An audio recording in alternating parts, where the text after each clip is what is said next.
It's FoosTalk Live. You talking to me? Compelling and lively banter. Are you going to talk to us? Talking foosball. Foosball was how I measured my value as a man. You took that away. Players and fans, promoters and pros. Unedited and raw. Talk. Living in the moment. We have a lot of important things to talk about. All while practicing social distancing. Cool. We'll talk. No big whoop. Let's get this thing started. FoosTalk Live. Coming to you live from the studios of Foosball Radio and inside Foose TV. It's the 35th episode of FoosTalk Live, brought to you in part by 518 Prints, truly one of the best printers of promotional items, t-shirts, jackets, hoodies, and foosball apparel. Visit 518prints.com. FoosTalk also brought to you in part by Foosballers The Movie. Find out more about this Joe Hesslinger documentary at foosballersthemovie.com. Also brought to you by Foosball Clubs USA, promoting foosball through school systems all over the country. Visit foosballclubsusa.com and make a donation.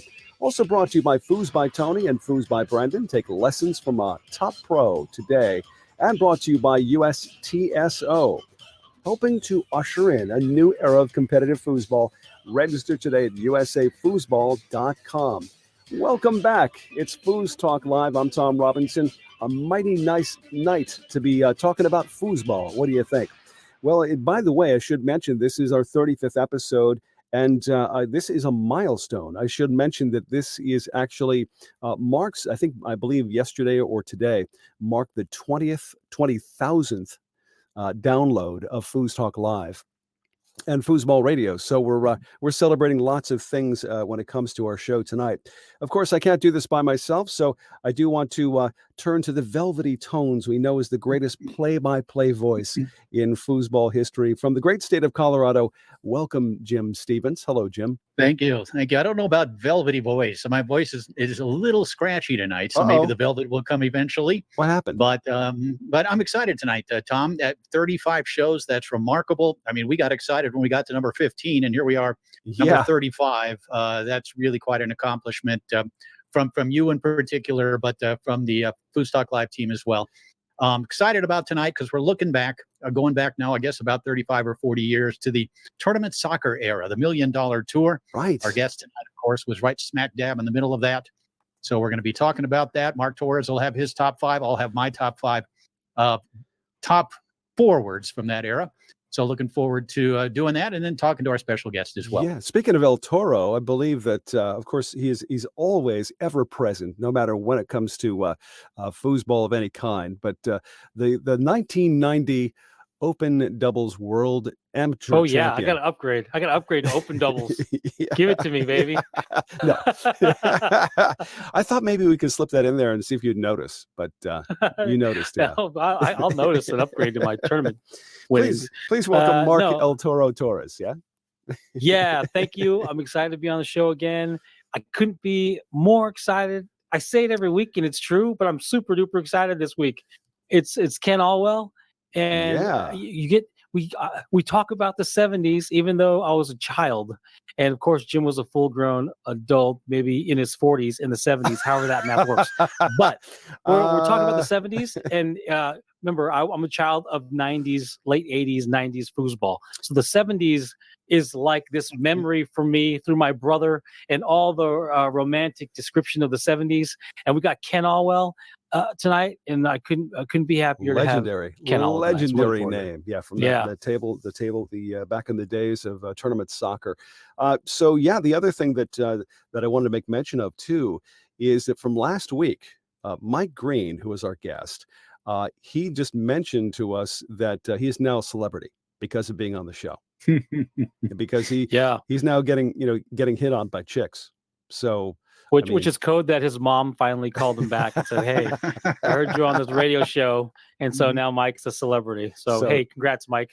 Mike was great. Mike was really good. We talked about that era, the Dynamo era, for the last 2 weeks, and Mike was really great. Had some great stories, and maybe we'll get him on the air again down the road to talk more about that particular era. Which, as we continue to kind of look at the history of the sport week by week and get to talk about it. Just a little bit. I was not 40 years old in the 1970s, Mark Torres. I was a 39. teenager. The first tournament I ever went to, 1977, Los Angeles Open on the Tournament Soccer Tour, $25,000 Fun in the Sun tournament. Wow. And it was quite an awakening. I had played locally for a few months, and I thought I was really good, as, of course, we've heard this story many times. But I went to a tournament and saw what really good really was. And it was eye-opening. It was incredibly fun.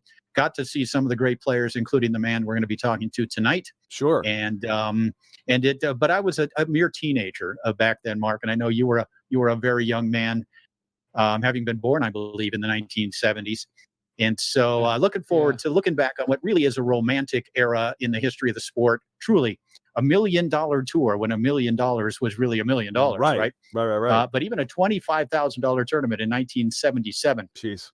Significant money. Yeah, I definitely want to hear more about that, because of the fact that I know that Todd Lafredo, when he won his first championship in '77, I mean, he said something to the effect that he went to the mall with $12,000 in his pocket and didn't buy anything.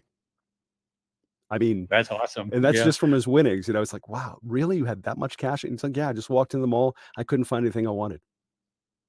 Wow. That's a weird oddity with Todd. That's just a weird oddity with Todd. Most people would have bought everything. Because he probably bought 2 cars, right? If you in inflation terms, 12 grand. I don't know the math anymore, but it's probably like 50 to 100 grand. I don't know what the multiplier is. You could probably find it online, but that's a lot of money to have cash for a 90-pound kid. Right. Walking around. Barely 18 at the time. Barely 18. I wonder how long that lasted him. How long did he have that money, do you think? Yeah, well, he's probably still counting it, more than likely. Well, we're going to talk more with Kenny, because it happens to be that Ken Alwell was the man that Todd Lafredo beat in that final in 1977. Very cool. And so we'll talk a little bit about that with the great Ken Alwell later tonight. Well, Jim, you mentioned that you've got a scratchy throat tonight. I think it's time we take care of that. What do you say? What Jim and I like to do right about this time is to reveal our favorite IPA. I know you've been just dying to do this, Jim. So yeah, let us know. What are you do I look like I need a beer? I think I do. You do. I'm going back, and this is an old favorite. It's a local beer. It's one that I just happen to have in my refrigerator. It's called the Modus Operandi. You may remember it from earlier in the season. It's an IPA out of the Ska Brewing Company right here in Durango, Colorado, our biggest brewery, regionally distributed. It's an IPA with a 6.8% ABV and an IBU of 75%. So, yes, I could use a good cold one. Have at it. Now.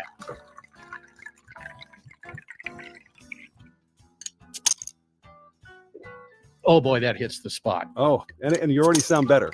Go figure. Yeah. How about that?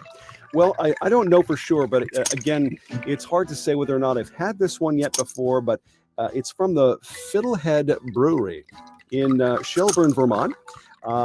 This IPM, with this IPA, you'll become a Fern believer. It's 6.2% alcohol by volume. Let's see if I become a Fern believer. It's Fiddlehead IPA. Well, the Fiddlehead Fern, of course, a real thing. Mm-hmm. Correct. Oh, that, yeah. How is that? Very ferny. Quite fern. Ferny. Mark, are you having something tonight? What's up, Mark? You would think I'm getting money from LaCroix to drink their stuff, but I'm not. They could care less about me. This is LaCroix Raz Cranberry Naturally Essenced, and it's called Naturally Essenced because it tastes nothing like Raz or cranberry. Naturally essenced? Did you just say essenced? Yes. The only thing Raz or cranberry about this is the color of the can. Otherwise, it's nothing really. It's yeah, okay. Hey, everybody, Bob Brown. Well, guys, we have an honor group of the week this week, and I do want to preface this by saying that these guys, our honor group of the week, has a special place in my heart because they basically saved me from myself, and has been saving me since 2011 when they first allowed me to play with them. They still tolerate me from day to day. Alcoholics Anonymous, Tom? I want to propose a toast to our honor group of the week. It is the 518 Foosball Group from Albany. 518. Yep, to the 518 guys. Happy holidays to all you guys, and hopefully in 2021 I'll actually see somebody from the 518. to play. Now you're a few miles from Albany. Is that correct? Yes. You're a little out of town. Yeah. Yep. But are you So- still in the 518 technically? Yes, so the area code is still 518, so that's really the thing that matters most. But yeah, these guys, I mean, they've been at this. The 518 Foosball Group, in some shape or form, has been around since the early 90s. But they've been playing in different places, and more recently, their location is Trick Shot Billiards, which is in a place called Clifton Park, New York. And we've had many great competitions, not just with DYPs, but something called the Smashdown, which has become a kind of a regional favorite, I guess to say. That's a biased thing for me to say, but yeah, it's an active group, and the home of future star. Well, actually, I should say current star Sammy Dijon. That's right. Kevin Walker, another great player out of that area, of course. Yep. Really good player. And Greg hammer pull shot, by the way. Hammer pull shot. That's right. Yeah. I first went to the 518 back in 1994, and that year is going to come up a few times tonight. But 1994, Greg Mendel, the promoter there in Albany, invited me out my first year of covering the tour. And I'm sure the hotel that we had this tournament at has been torn down long ago with its wooden floors and the smell of mildew, but it was a lot of fun, and I remember it fondly. And I've been up to New York a couple of times for state championship events. But that was one of my first state championships I ever worked back in 1994. No kidding. There in downtown Albany. Wow, that's pretty cool. Can't remember the hotel, but I remember the smell of it. Those are the days. Can I bring up? Yeah, go ahead. Yeah, I want to bring up 94. You said 94. I got to tell my 94 story. 94 is the first year I saw Ken Alwell. Yeah. Oh. And in honor of our guest, I'm going to tell this story quickly because I want to get him on the show sooner than later. But so here's my analogy. So Clint Eastwood made a bunch of Westerns in the 60s, right? He made The Good, the Bad, the Ugly, A Fistful of Dollars, A Few Dollars More. Yeah. He makes all these gunslinger movies in the 60s. Spaghetti Westerns. Yes. And then he vanishes and doesn't make another Western. Until I think it was in the 80s, he made Pell Rider. But the one he made was in 92. It was The Unforgiven. Yes. And The Unforgiven, right? Great movie. It's about a retired gunslinger that decides he has kids, he's settled in, his wife passed, and he's like, he's going to take his gun out and he's going to go and do a bounty. Okay. So Clint Eastwood, he's now aged in real life from being a young man, being a gunslinger. And now he does this movie where he's a badass gunslinger, just shreds a whole bar, kills 9 guys. And so 94, I'm at the World Championships, and there's this guy walking around, and there's these whisperings. It's like, what is this? It's Ken Alwell. That's Ken Alwell. And I'm like, all right, I heard about this guy. He's supposed to be incredible. And so I start watching him, and the skill is out of the park. He's shredding people on the 5-bar, and his push kick is I've never seen anything like it. The game is as great as anybody's game. And I'm following him around the tournament room, watching him play. And guess what's happening in this open mix tournament? He's wrecking people. The top masters, he's wrecking them one by one, just spanking them. And I'm thinking in my head, this is nuts. So he has not played. The analogy is Eastwood makes gunslinger movies in the 60s, comes back. Ken Alwell's a monster in the 70s, comes back, plays in 94. He gets to the finals of the World Championships in open mixed in 94, more than a decade probably after he really even tried to play the game. Wow. And it's just a reminder. I tell these stories about these 10,000-hour guys, the guys that committed to it, how great they would be. And we have Todd Lafredo and Gummison as an example. If these guys stuck around, they'd be eating these guys lunch. They'd be great now as they were back then. That's 94. Ken Alwell. I had to tell the story because you brought up the year. I'm so excited to have him a little bit later in the show. Well, since we're in 94 is the theme. Yeah. And since we're in that year, why don't we do our FoosTalk Live flashback?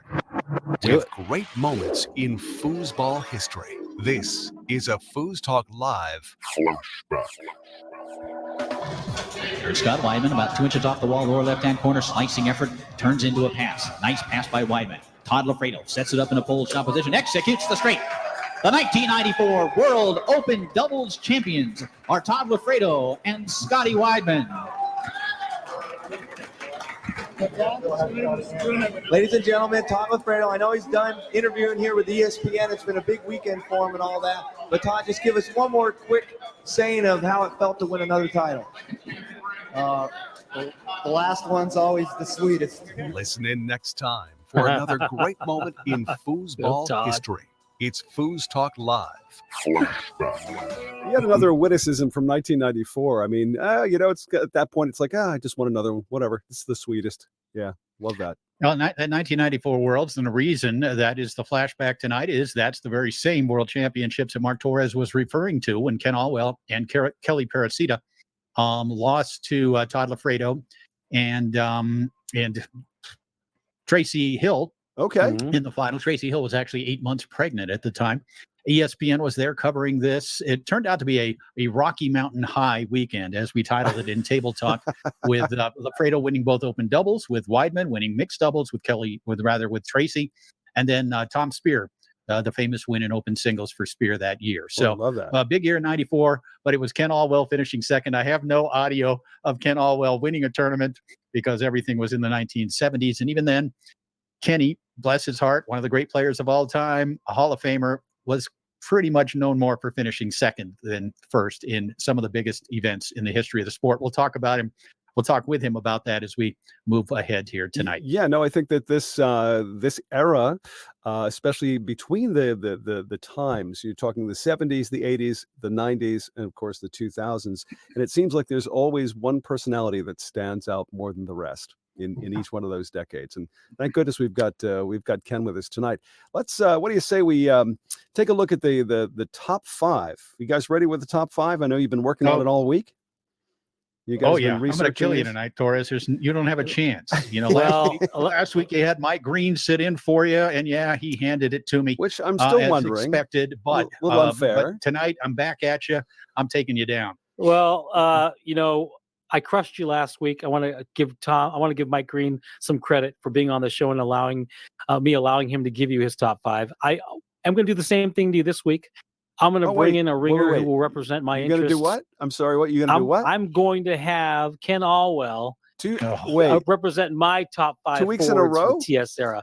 Who needs to listen to me when I could have a proxy win on my behalf, just like real life and everything else I do? Man, I need to fake it till I make it, and Ken Alwell is going to do it for me. I think we need bring it on. We need a ref on this. I'm sorry, we need a ref. Man, I am on a losing streak for sure. We're calling a ref. Time once again for the Foos Talk Live Top 5. 5, 4, 3, 2, 1. Here's Jim Stevens and Mark Torres, sort of. Yeah, the 1970s, for those of you who don't know, it started the tournament soccer era, so to speak, the $1 Million Tour, although it was originally called the $250,000 Tour, which was still a heck of a lot of money. Started around 1974, Elitch Gardens tournament in Denver, won by Mike Bowers. And then right through 81, the crash, as we've documented many times. But it really was the golden era of foosball. A lot of money, all these guys playing for a living, traveling the country. Incredible names that came out of there, the legendary names. And one of those legendary names was Ken Alwell. Ken, are you there? Probably muted and talking Hi, to boys. us. There he is. Hey, there he is. What's up? Well, I'm mesmerized. Just you guys, your show. I have two things that came up right away. 35 episodes. And you're just getting to me. So obviously you didn't go alphabetically. Right? You're right about that. Wanted to mention that. And then Jim's thing with the second place. It's just like, wow, I haven't heard that one in a long time. Wow. Yeah. But yeah, anyway, so it's good to be talking foosball and thinking foosball. Like I honestly haven't thought about it for a while. So the last few days after we connected, I've written down a whole lot of stuff. It's been kind of fun going down memory lane. Well, Ken, we're happy to be your motivation for tonight, and we're so grateful for you to be on the show. Yeah, I appreciate it. And I'm curious what Jim Stevens thought were the top five. Well, let's begin at number 5. I was a kid. I had my head down playing. I didn't pay that Jimmy, much we're attention. the same age. Jim, we're the same. Let's make it official, But I did guys. not come out of that. Foos We'll Talk talk about Live, this, but I top did not come out of that 5. Minnesota foosball Number system that created so many players. No, I think Jim talked over that whole thing. I love how you guys are arguing already. We haven't even talked about anything. It's like the show is secondary. It doesn't matter. Okay. Cool. All right. So Back Jim, to you, Tom. I don't. Well, it's number 5. Jim, bring it. Jim, what's we've your number done it, 5? man. We've announced number 5. Are we doing it? Okay. I have as my number 5. I have a man named Ken Alwell is my number 5. Wow. Now, there are several others we could have tossed in here. Bells of Bednar were such a great team. Todd hey, Alfredo whoa! Do you just get to keep talking? He gets I do get to keep talking. He gets to pontificate. The rules are. But he's saying other players' names. That's not fair. Correct. I want to talk about this Ken Alwell guy. Let him have a couple of minutes. Ladies and gentlemen, you're listening to the Ken Alwell Show here on Foosball Radio. Kenny, by the time we get to number 1, you're going to get the system down here. Okay. I get to talk, and then I turn it over to you, and then you get to talk. How about that? Okay. All right. But no, Ken Alwell, and we talked about taking second. Now, if you think about it, Ken Alwell took second place in some of the biggest events in history. We talked about the 77 loss to Lafredo and Jackson, 1979 super doubles event, huge event in Chicago that was won by actually one of your proteges, Ben Rivera, who beat you in super doubles, although you won open doubles in that event. These huge events that you took second place in. If Ken Alwell, and again, most of the time he just lost to hot players or better players, perhaps in that match or whatever. But if he wins these matches, we're talking about Ken Alwell as maybe a top 5 all-time player, and that was this close. That's how great Ken Alwell was as a player. He also notched victories. Kenny, you may or may not remember this, but you won open singles at the 1978 Indianapolis tournament. You won open doubles in Portland that year. You won mixed doubles in Seattle. I had a couple more seconds in L.A. and in New York. There was actually a $50,000 tournament in New York. How about that, Tom Robinson? 50K? And so this is a guy that was absolutely, and when I was coming up as a young player, I was a push kicker.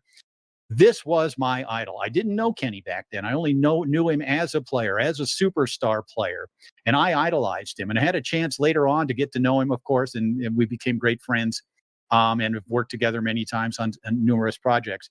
But Ken Alwell, absolutely, to me, was the man in the 1970s as a push kicker.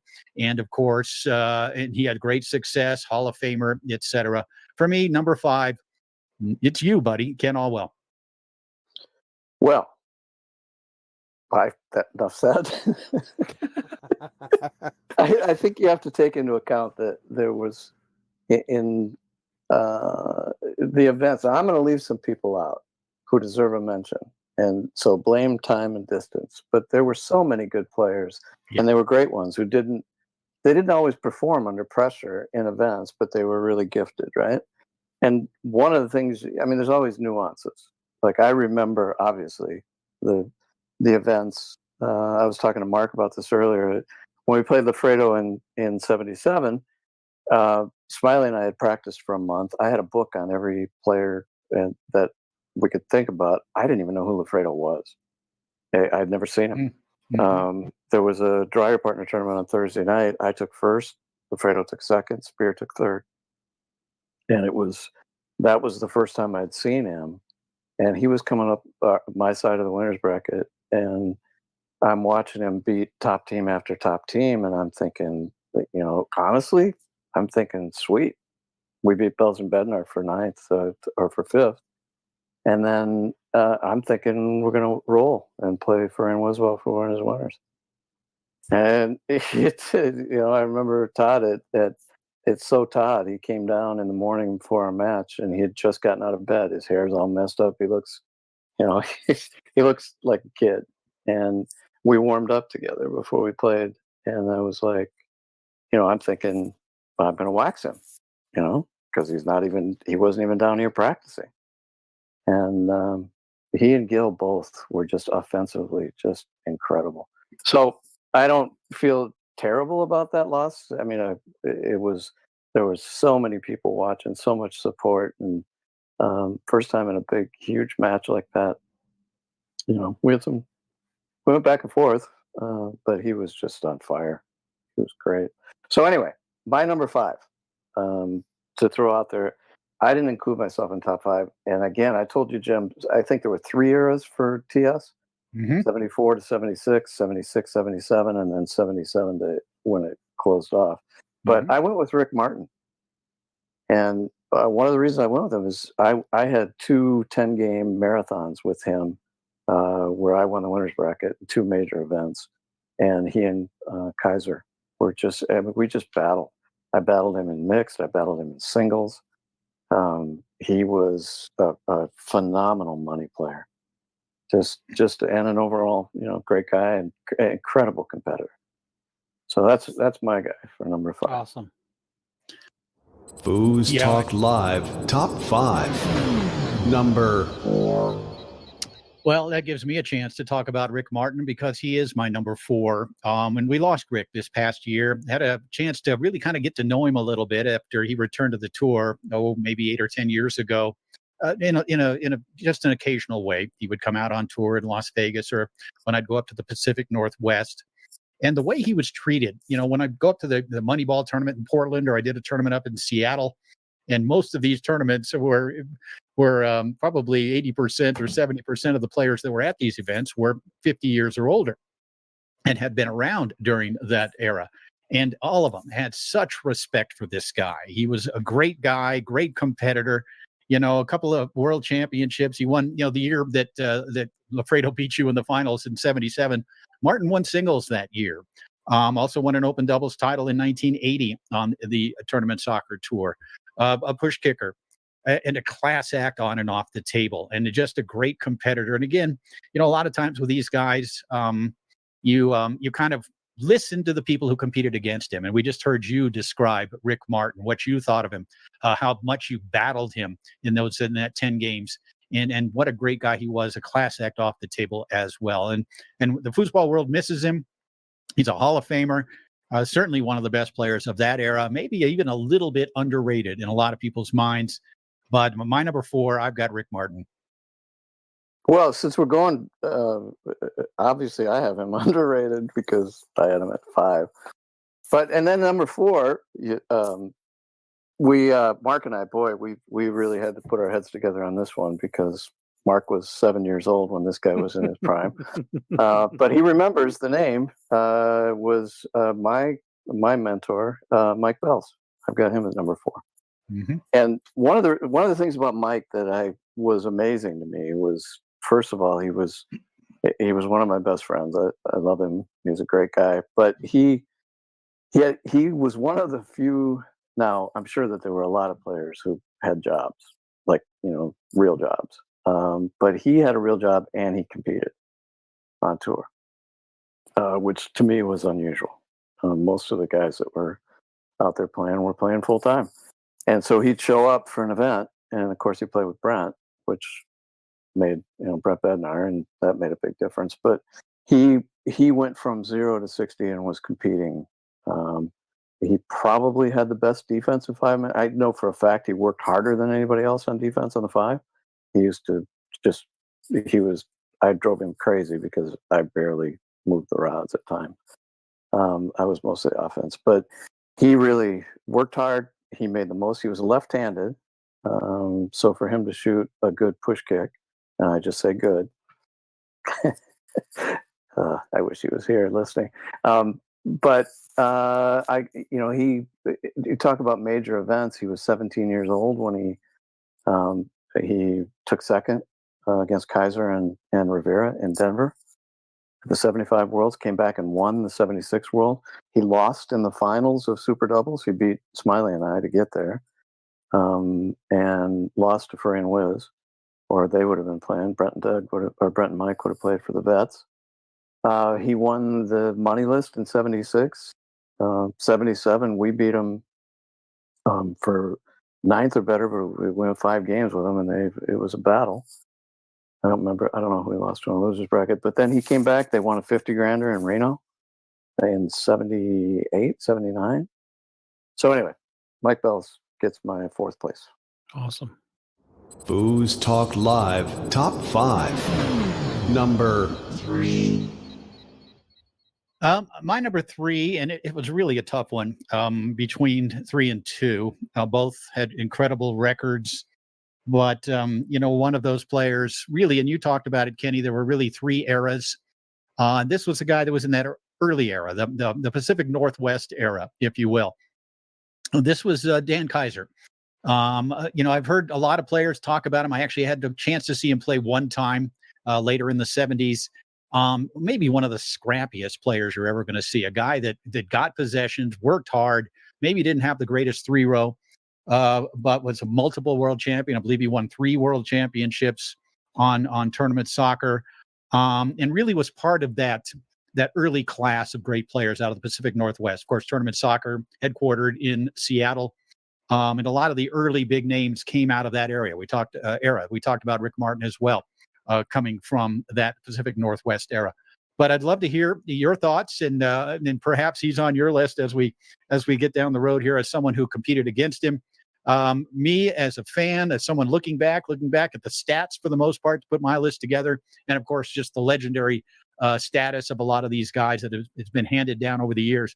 But for me, I've got Dan Kaiser at number 3. See, Jim, that's why you are a Foose Caster and not a foosball player. No, that hurt. We don't have. We got Kaiser. This is one of the things that made this hard. Kaiser was like, if you watched him play, you would be, there are 18 guys in the bar that you would think are better. When you watch him play forward.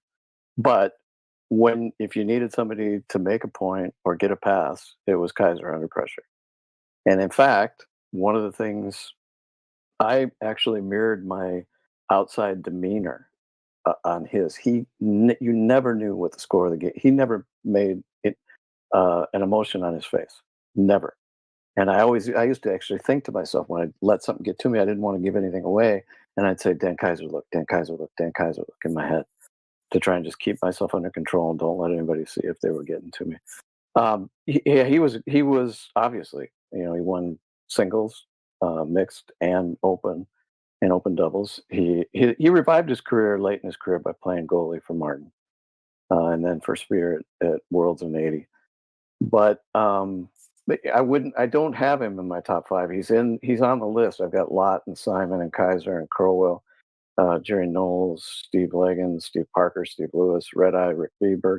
A lot of guys who were, Tom Hansen, Billy Sumption, Gary 3 File. world championships, and you don't have them on your list? I don't have my top 5 because what I decided to go with, again, in consultation with Mark and at his advice, when he said, Ken, would you put together a list of 5 people, please?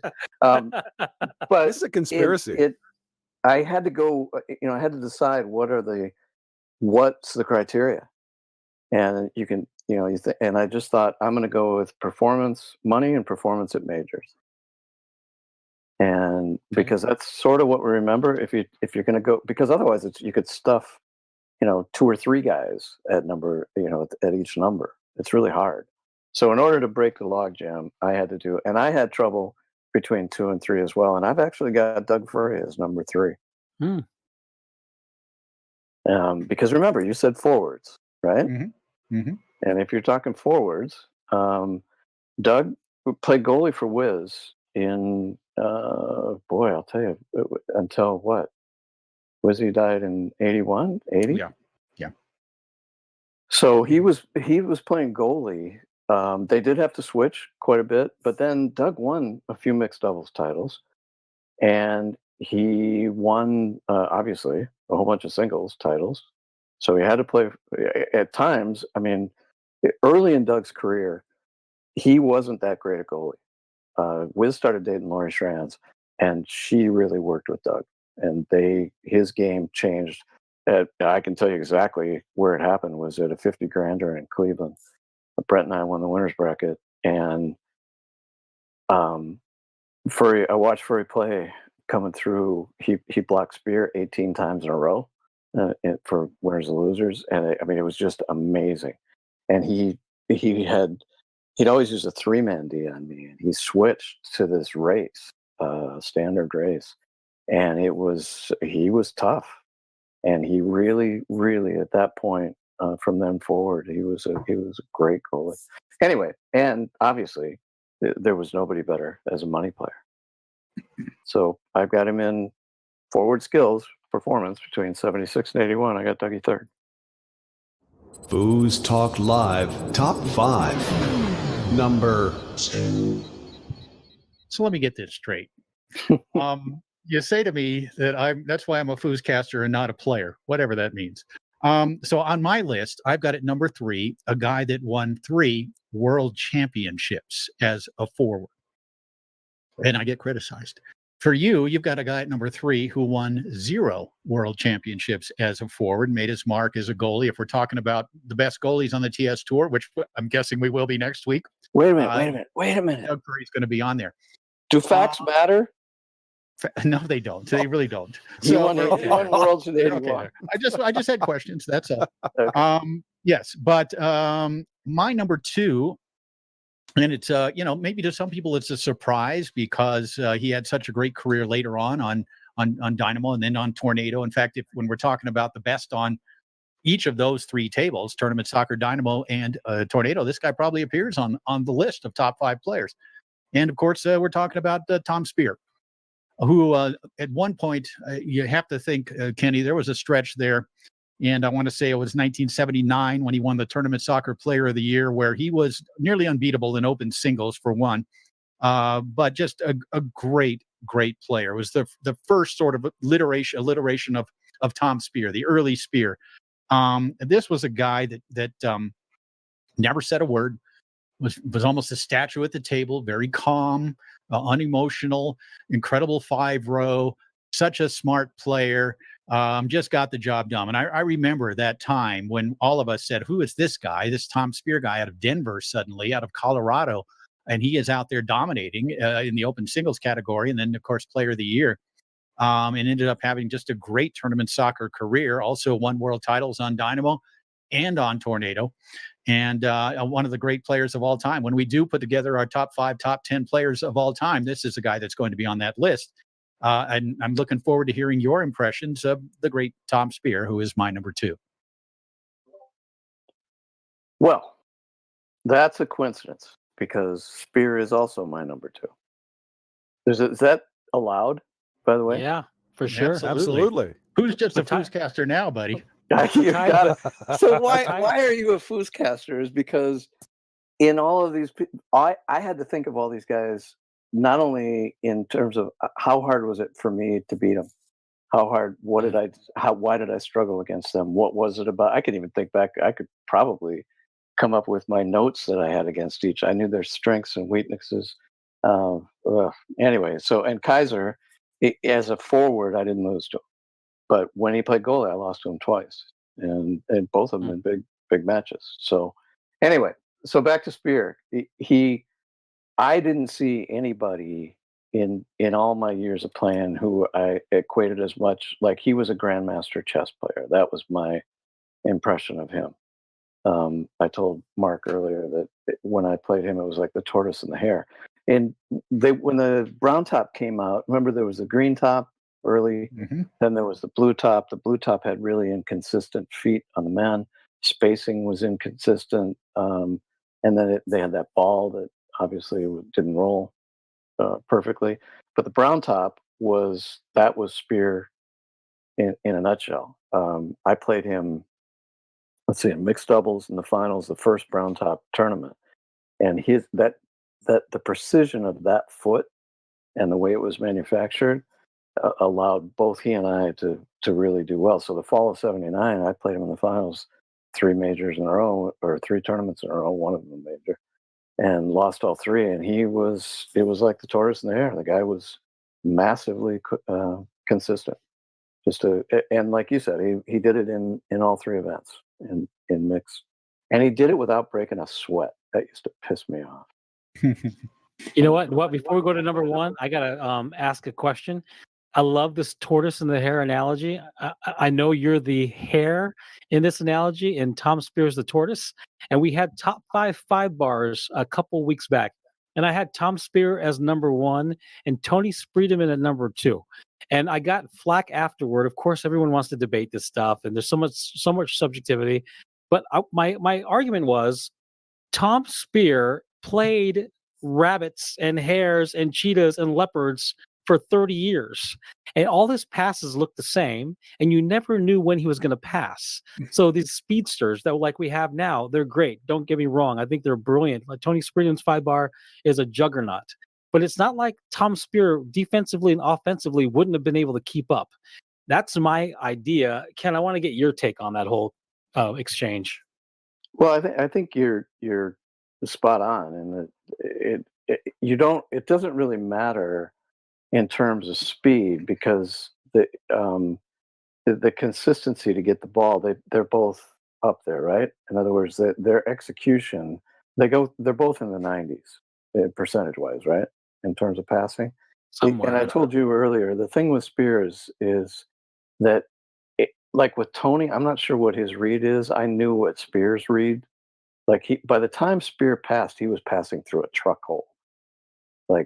Because I'd fall for 89 fakes trying to get, like I had to just close my eyes and play defense against him. And I just knew he went wall more than he went up. And so, but the deal is, if I would just take away the wall, he would take the up. He would hesitate, and take it. And with Tony, I'm not sure if Tony's been pushed the way Speer was. I'm not sure what the level of competition to make Tony actually use all of his time. From what I've seen, he's pretty fast. He acts pretty fast. In other words, I don't think he uses the full. Mm-hmm. Even Federico used to use, 8 to 10 seconds. So it's hard to, I don't think you can be faulted for picking either one, because they both had more shots than anybody else. Right. Mm-hmm. Right. I think I'd give Tony the edge on one thing, and it's why and Rick Martin and I both could compete against Spears. We picked the ball up when it's flying around the table more than he did. And I think Tony might have done that a little bit more as well. Great. So there you go. Yeah. FoosTalk Live proudly presents the top 5. Number 1.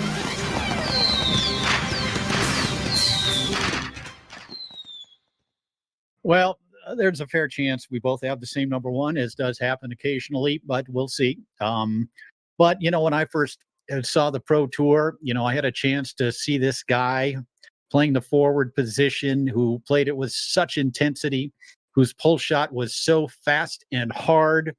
Part of the greatest team we'd ever seen up until Collignon and Lafredo, perhaps. Jim Wiswell is my number 1. He didn't have as many world championships, perhaps, as Dan Kaiser or players like that.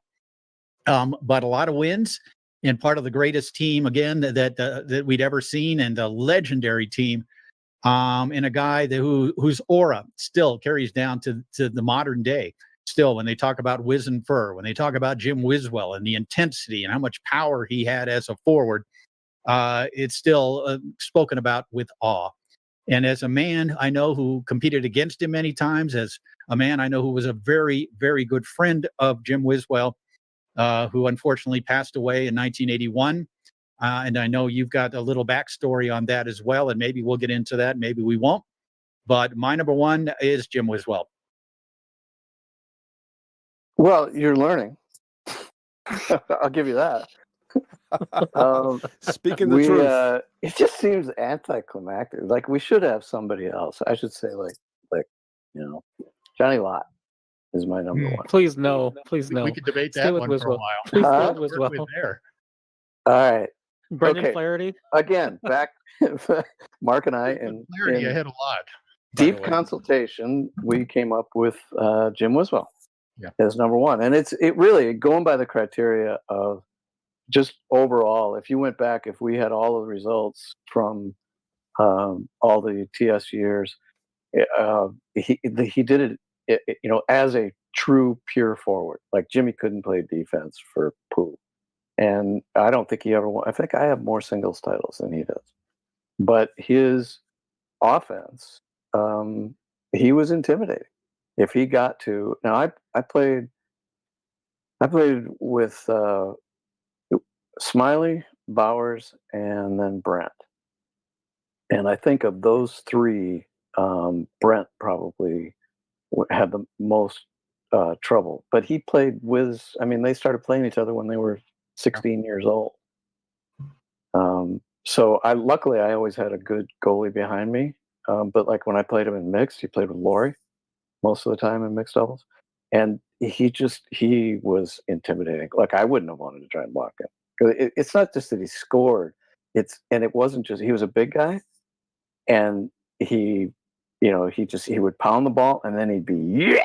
And it was like it was just added insult. You just felt like he was going to, a guy who reminds me of him is Mario Originello. You know him, right? Yeah. Mm-hmm. Sure. Yeah. Like he plays the Canadian same, player. Yeah. very, very similar styles. I used to play over at Alava's house in the basement, and Mario just reminded me of Wiz was so heavy-handed on the table. He was just a big guy. He was intimidating.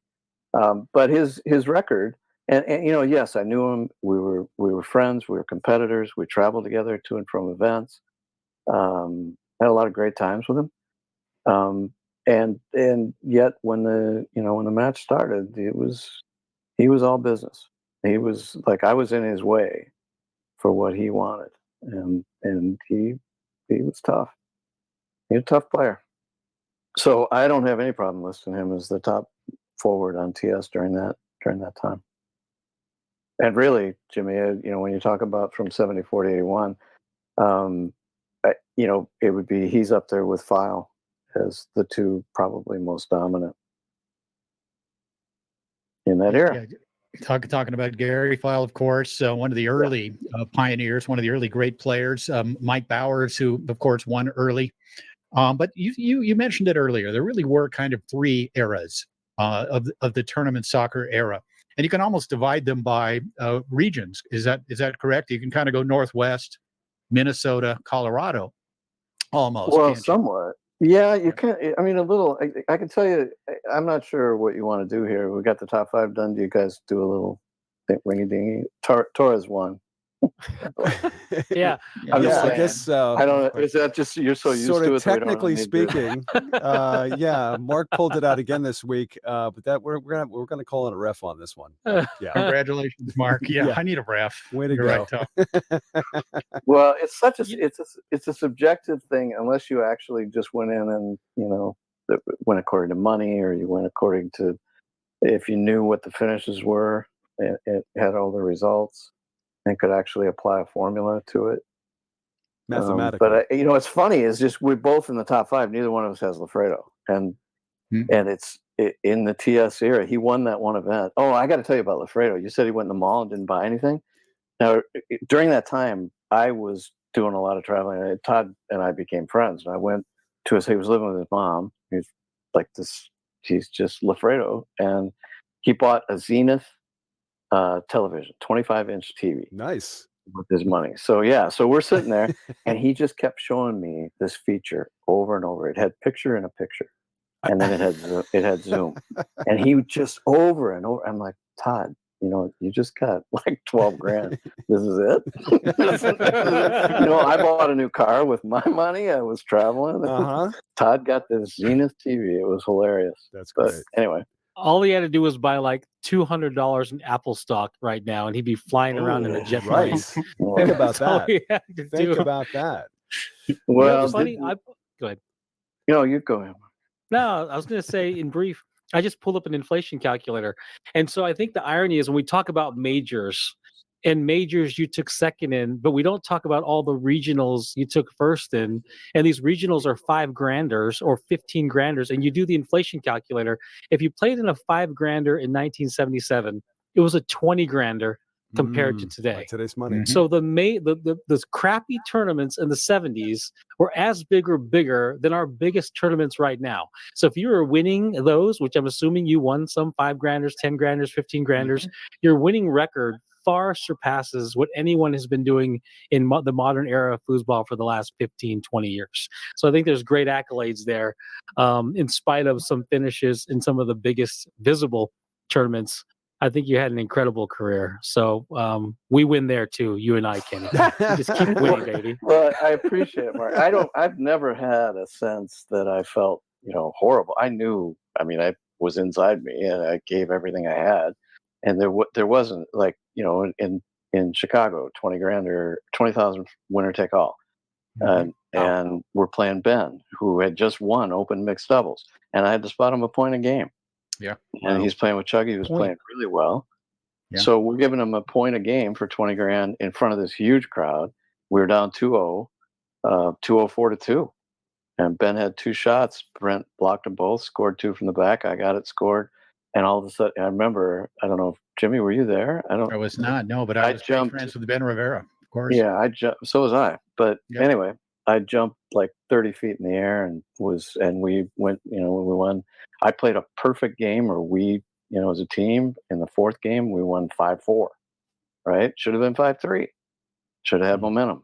And then go around the table.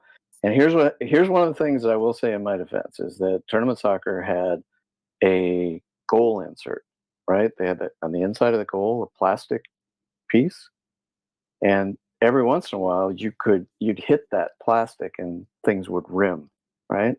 Yeah. Instead of going in, your shot would hit the plastic insert. I hit 2 quick shots on Chuggy right at the beginning of the 5th game. Mm-hmm. Now I've kicked myself because this had been happening a lot. They were there, but I rimmed both of them. And Ben didn't miss. Suddenly we're down 3-1, and it's like, the rest of the season we lost 5-3. But that was a pretty big deal to give him a point. And again, against Lafredo, I played really well. Although Lafredo scored and passed. We had one game where neither one of us missed a pass or a shot. So, and Gil was, a lot of people don't know, but Gil scored 2 or 3 goals a game. Yes, he did. From the back. And I never saw anybody shoot the way he did. He was phenomenal. He didn't block all that well, but he made up for it. Well, in that particular event, he became a much better goalie. Yeah, we did the top 5 shooting goalies earlier this year, and he was definitely on my list. He's got to be in there. He's consistent. We played. Brent and I played Crowell and Gil Jackson, winners of winners, and the finals in open doubles in Chicago. So they were one or two. Well, they were close to playing in super doubles finals. Yeah, we're joined tonight by Ken Alwell here on FoosTalk Live. Tom, what do you got for Ken? Yeah, so Ken, I know that this being your first foray into Foosball Radio, FoosTalk Live, there's a tradition here. Of course, all great legends have a beginning, a middle, and an end. And we'd like to know more about your beginning. When exactly did you see the first foosball table before getting into this game? God, this is going to be before Torres was born. Yes. Sad. Which is reportedly yesterday, because I hear it all the time. So don't worry about it. All right, cool. So back when Mark was just a gleam in somebody's eye, we were in. Luckily, I was in Minnesota, which was a hotbed. First time I saw a foosball table was at a place called Rose Bowl Lanes. Rose Bowl Lanes. Bowling alley. Yeah. And again, we didn't know that there was like professional foosball. We just loved playing. And then. And how old were you when you first saw that? I was 15. 15. Okay. Gotcha. 14 or 15. And then by the time I got into high school, there was foosball tables in the lunchroom. Oh, nice. At our school. Yeah. Mm-hmm. And then I found out about what they called the high school program was called Nut Goody. Pearson's Nut Goody sponsored these events that were put on by Hanson Distributing for high school kids. Cool. And Bells and Bednar won the first 2 of them, and both in the Hall of Fame. Second. Yep. Yeah. And I played in the 3rd, and didn't do anything. But my claim to fame was that I worked at McDonald's, which was right next to Rose Bowl, Free and fries. so did Mike Bells. So in 1975, when Bells took second place in the world, he came back and he was, it was the talk of McDonald's, and I pulled him aside and I thought I was better than him at the time.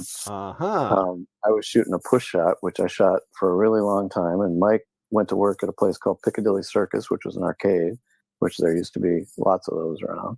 And one day I was up there and he said, you know, you got to quit shooting that push shot. You know, it's really fast, Kenny. It's really great, but let me show you something. And he showed me how to shoot a push kick. And I buried the second one I tried, and he went, "Oh, great!" And that was it. So that's when I started I got serious about it. I played in bar leagues. I guess I was 17, 18. And then drinking from age was there, 18 then too. I'm sorry? I said drinking age was 18 back in those days. Yeah, so that was the deal, is that it was 18. So when I graduated from high school, immediately, as soon as I had graduated, I hopped in a motorhome, Bill Drexler's motorhome, with about 9 other players from Minnesota. We drove out to Denver for a 10-grander. Wow. This was 1976.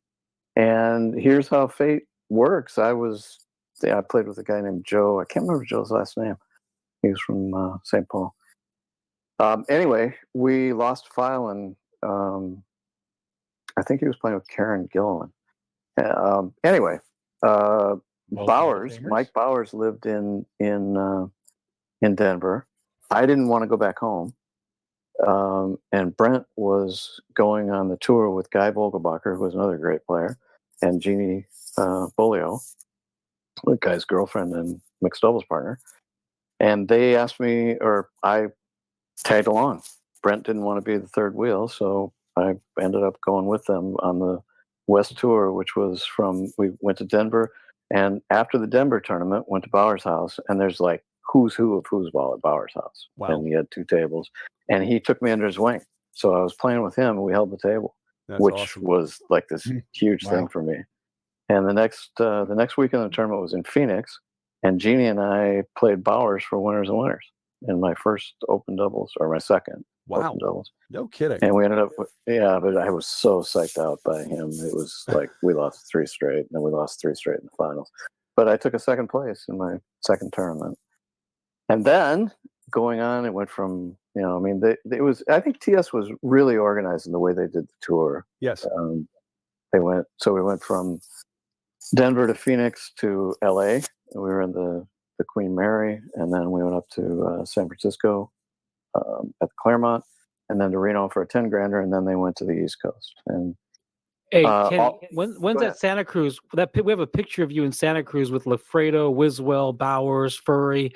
Where was that? You man, the wrong time, the wrong year. Now but you got to remember that all these things, as things are developing, the older guard is kind of fallen behind a little bit. Mm-hmm. The newer guard is starting to take over. Lafredo is not out yet. He hasn't played. Mm-hmm. This is 76. Okay. That was probably 78. Okay. As Lafredo was there. So 76 with everybody.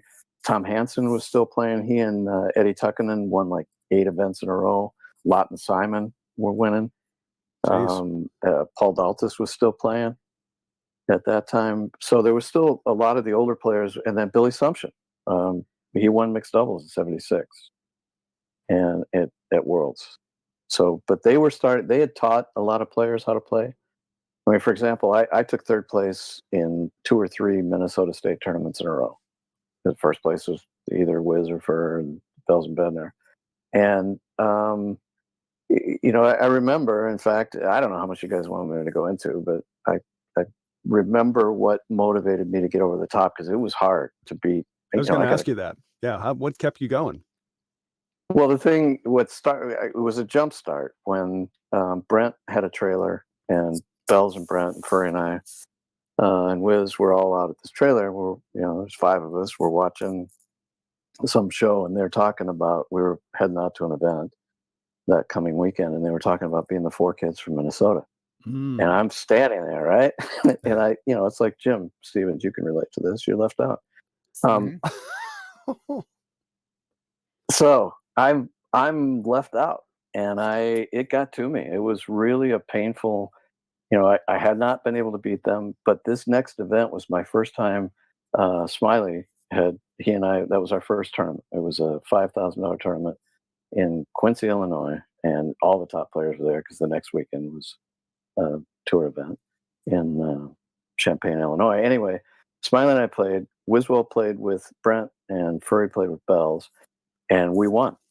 And the reason we won, I was so focused. I had this visualization in my head of me with a sledgehammer just smashing the foosball table over and over and over. And I just kept the hammer. I was just pounding the sledgehammer. And I remember Wiswell chasing me down the hallway at the hotel because I wouldn't talk to him. I wouldn't talk to any of those guys. I was so mad at him. Man. He was just like, so were these, we were kids. Anyway, so that jump started when I started to win. And so you became a touring pro pretty quickly then. I mean, there wasn't a lot of yeah, I mean, I got lucky. It just I happened to Brent needed somebody to basically not be a girl, and he didn't want to be. So I mean, I just remember we went to Disneyland, and Brent and I it was just me and him. So out of the which would make. Go ahead. Yeah, I'm just going to say, back in those days, I mean, there were a lot of guys who were actually were able to make a living at this full time. How many people do you think, if you can recall, how many people are actually doing it full time and making a living? I honestly, I don't know. I mean, you could call it a living. I was 20 in '77, and to me, I probably brought in 15, 20 grand, maybe 30 grand that year.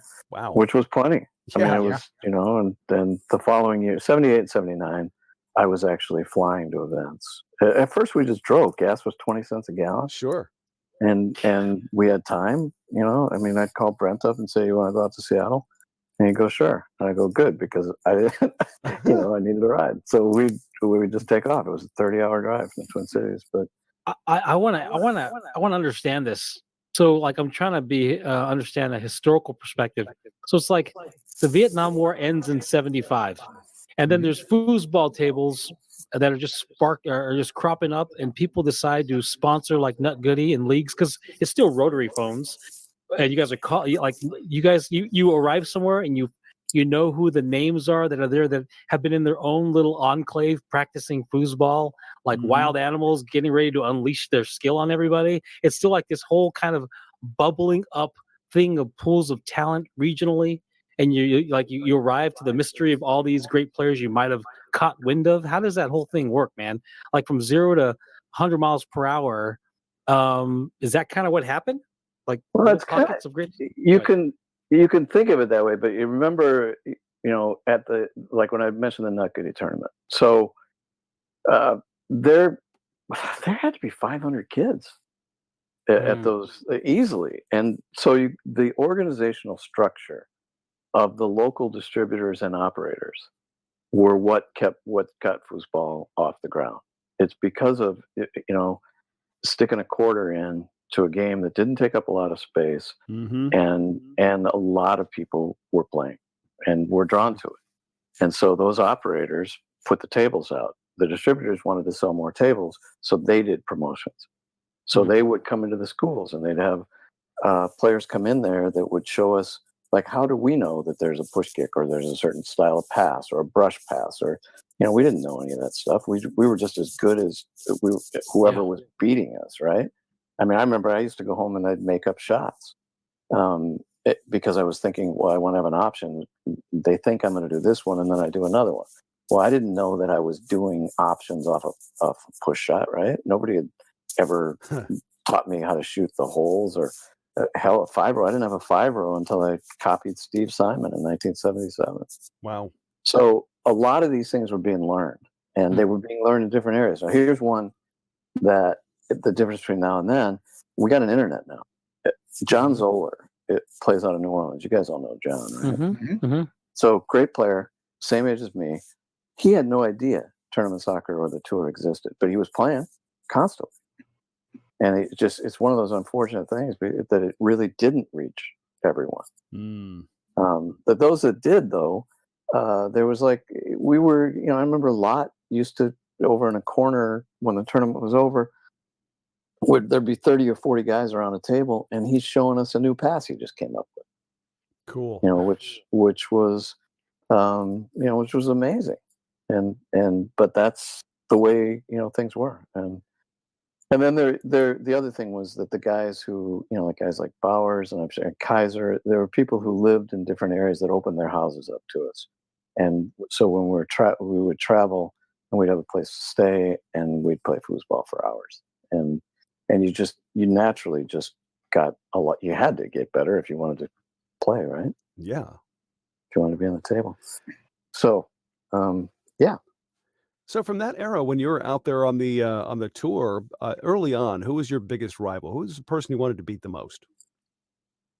Well, obviously at the beginning was the guys I played the most, Furry and Wiswell. Like the regional events, there were tons of them. Smiley and I had a pretty good record against those four. We beat them quite a bit at regional events, and they obviously beat us as well. But Wiswell was was my number one nemesis, and then right. Here's another one. So playing against each other would raise your game, right? So I didn't play singles very often, but right before that Indianapolis 25 grander that I won, I stayed at Furry's house, and he lived in Bloomington, Minnesota, and all I did the whole week was play him. Wow. And it's like he was so good and so fast rod to rod, and I had to develop a game where I could actually compete against him. And so basically I was playing forward at singles. And so every time I played forward, I was really careful and had ball control. And then when I played goalie on tournament soccer, you could block a perfect hole, right? The goal was was it 3 or 4? I guess 4 balls in width. So I learned the defense where I could be in between. So a guy had to hit perfect, and I played all pull shots in that event, and I made them all hit perfect holes. And so I don't know where that came from, but so speaking of the sledgehammer thing, so the year that Rob Maras and who's the nice guy from Terry, Terry, the year they won, Rob had kind of been snubbed, I think, wasn't he? Wasn't there some backstory there? Yes, a little bit. Yeah. A little. So, because I remember I went up to him and I told him the story about the sledgehammer. And I don't know if he ever actually used it, but I remember Jimmy, after he won that event, he looked up at me. I was up in the booth with you, and he goes, "The hammer, Kenny, the hammer." So I don't know if it worked for me, and maybe it worked for him. But so anyway, so let's talk promotions. Well, okay. What do you got? Back in those days or now? Huh? Back in those days, back in the TS days? Well, I think there's just one of those, one of the things that in 1994, when I actually came back, I think the first event I played in was 91, which was which one of the 2 Gulf Wars had started. Anyway, I went to work in promoting. I didn't know that I wanted to promote foosball, but I discovered that I kind of had the desire to both show other people how to play, and I quickly realized that most people, the biggest audience we've got that play foosball, just want to beat their brother, their cousin, the guy at work with a big mouth, the guy at the bar. Right. They're never going to compete in tournaments and stuff. And so basically, I just had this deal where I could go into these companies and do demos, and just give them a little bit extra in their toolkit. And I'll never forget, I did a demo in Seattle at this company that gave us some money for NATSA, and the guy I was there doing the promo with was from Boys and Girls Club, and he was a professional golfer, and he said, I never thought it was possible, but you just made that game look fun. Wow. To me. And so I learned from that. We did Game Fest out in Seattle. I don't know, Jimmy. I don't know if you want me to talk about promoting or.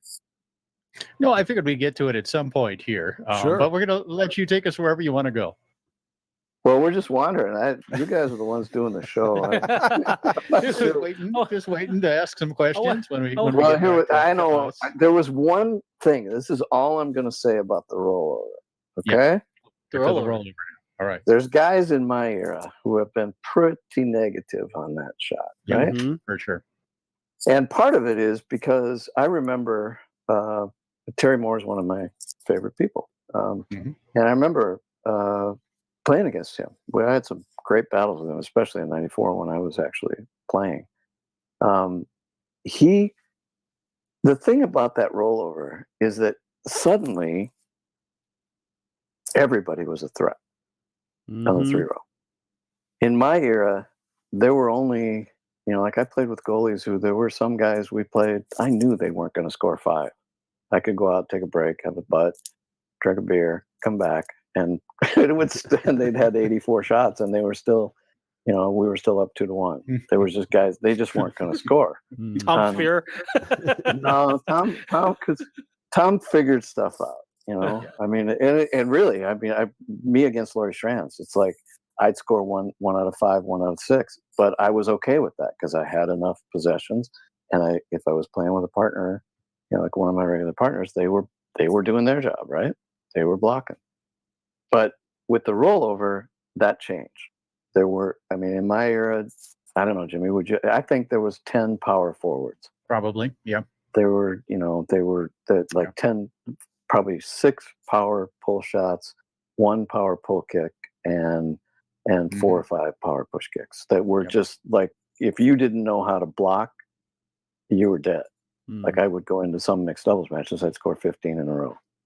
And in some open doubles matches, because if they weren't sitting on a long, it was gone. But that's the way it is with the rollover for everybody. And that to me was, I had a hard time wrapping my head around that. I felt under pressure all the time. So there, I'm not negative or positive on it. I think it's weird. It's just a fact. Yeah, and the bigger goal plays into that as well. Of course, the tournament soccer goal, a little bit smaller. You really had to be precise. You talked about it earlier, hitting that plastic rim of the goal cost you a couple of times. But this is looking back on that era. We talked about it a little bit. How players hopped in cars, traveled. A lot of you were making $15,000, $20,000, $25,000, $40,000, and some more even a year playing foosball. And I've always talked about the fact that is when the American style of foosball was created. It's a style that is still used to this day, not only in this country, but around the world. The American style of options, 5-row being key, timing. Talk a little bit about how you guys, and you talked also earlier about how you'd write notes, not only about your game, but about opponents. You had a book on everybody. I actually had a chance back about 1979 to read your notes through Ben Rivera. And it was fascinating how you guys broke it down, but you had to. You were making a living. You had to, a lot of times, just shave off those edges just a little bit, using notes, using practice. The fact you were playing every couple of weeks for your living. Talk a little bit about that era, how all these players were so focused, and it really evolved into what really has been the highest form of foosball that we've ever seen, a style of play that is still utilized to this day and is actually spread throughout the world. Yeah. Well, I think you have to start with, there are 2 things. Johnny Lott has the biggest mouth of any human being you ever met. Okay. Top 5. He's on my top 5. And he was so cerebral. He was a student of the game. And so he was into, like, we would all gather in somebody's room after a tournament, and everybody be rehashing and telling foos stories and who did what. And he'd be arguing or presenting a new pass, new theory. But under it all was the sense that we were all after something. And that something was the highest percentage game possible. And in order to do that, you had to both not let things affect you, learn from those things that had been happening, and take advantage of things that were within your control, which was how much time do I use? And in using that time, I want to be unpredictable. So I go at different times. You had to be able to hit your options. You want A, B, C. I had to hit every single spot on a kick, every spot on a dink, every spot on an angle. Then I would break down the geometrics of the goal. So I knew, for example, if a guy had played me an opposite with a crossover defense, the opposite is you're bringing in the far man, right? So that you're in that defense, I knew which holes were more effectively open. I knew which holes, if I looked up at the defense and could know which position versus the dot the goalie was. And I knew it was a standard or a crossover. I knew exactly which holes were there, and I could snap that hole in whatever amount of time. And then the second thing was, the way I learned was, if indeed then he blocked it, I needed to know which guy he blocked it with, because that meant that if he's watching my movement, if he's paying attention to me, then I could pick that particular what he just vacated. So, and the goalies were that good, like with Brent. When I remember Worlds in '77, in the last game, I scored 4 in a row on Brent, and 3 of them were 3/4 kicks where he pulled his. He was so fast, and I trusted him that I went full speed 3/4, and he went past me with the 2-row. Mm-hmm. But that's part of that thing where you just like, we knew, we talked about this stuff. We read The Inner Game of Tennis, where it's all about being objective and being able to learn. And some guys, I think, I talked to Todd about this actually, because he performed so well in the finals, and was more relaxed, I thought, in the finals, and a lot of those events, I don't think I allowed myself to get as excited as like he would. I tried to keep an even keel, and maybe that, it did well to get to there, to get to the finals and things. But anyway, the main thing for that particular style is just, we were after the highest percentage game, and then we figured out what that looked like. And you got to remember, back on tournament soccer, they had the straight edge man. Tornadoes is rounded, so there was chips. You could do a chip pass, and you could do angles on a push kick. It really hurt the push kick to come back to tornado, where you couldn't just hammer. Like when I played on tournament soccer, if you weren't covering the short hole or the long in between angle, I would just sit there and pick it off until you did. That's one of my questions, actually. I was thinking about, because you're so well known for that push kick, you don't really see that much on the tour anymore. You don't really see the top players using that. Why is that? Well, I don't know how easy the rollover is, but I've seen people who are playing in their first year of play winning tournaments. So yeah, I'm going to say it's just partially that, and partially, if there's nobody out there that's going to show them how to shoot it, I mean, and then they got to take the time to actually develop all the different options and things. I don't know, whether there's. I think one of the things that impressed me the most about Tony Spreedeman was, I played a couple of Warrior events. His pull kick was amazing, and so, I mean, that guy could have, he would have been great no matter what table he was playing. But I think it's just that. I think there's just, the rollover is the dominant shot, and there's just nobody teaching people how to do the other one. Now, does it matter whether you're playing a tornado or a TS or a Garlando? I mean, push kick, pull kick still work the same? Well, I can tell you, in 91, I guess it was, I quit in 81. The reason I quit was Dynamo, I had a great 5-row, but Johnny Lott had designed that table, and they made a mistake on the mold. Oh. It was too short. So what they did is they lowered the rods. So now the rods are below the top of the goal, and my shot rises. So I would shoot, and it would hit the rod and drop. Wow. And I tried to make adjustments, and I finally I quit. Anyway, so plus the money dried up, and I got a girlfriend who wanted me to get a job. Women. But there was something. What'd you ask me about? No, I was wondering, when it comes to the tables. Yeah, I mean, does one table or another favor that push kick and pull kick? So I'm going to bring another name in from the past, Harley Park. So that's it. I'm going to move on now. Another great push kicker, no doubt. Yeah. So Harley had a disappear, and the guy, you should have seen his home run swing in softball. He hit line drive home runs. He was just amazing. Anyway. He was telling me about this tornado table, and I'm like, Harley, I'm not going to play foosball. He came back. We played softball. We had a softball team with ex-foosball players, and so we were still all buddies, and we still saw each other once a week. And he's trying to get me to play, and I think it was around New Year's '91, he finally talked me into coming out of this bar in Minneapolis that had a tornado table. He's telling me, you won't believe how good you can shoot a push kick on this. And I'd never played on a tornado. And so I went out and these light rods, and it was disappear with zero effort. And he was like, see, I told you. And I kind of was hooked. Okay. But then I never quite got, I couldn't do my chip series. So I had to redo my 5-row. But once I figured out what I wanted to do, I was able to, so I had a pretty good 5-row on tornado, but I could never really do, first of all, I wasn't a kid anymore. So I obviously wasn't as into it. It just didn't matter as much. Like when you live and breathe it, you don't think about it. You're just playing and you're just learning stuff and you know what you need to do. Like I did have a book, and the book was just, what people did and how I could counter it. And especially like I planned out my first, but the other thing is, in my era, you could play, and many times I did, you could play a top team first round.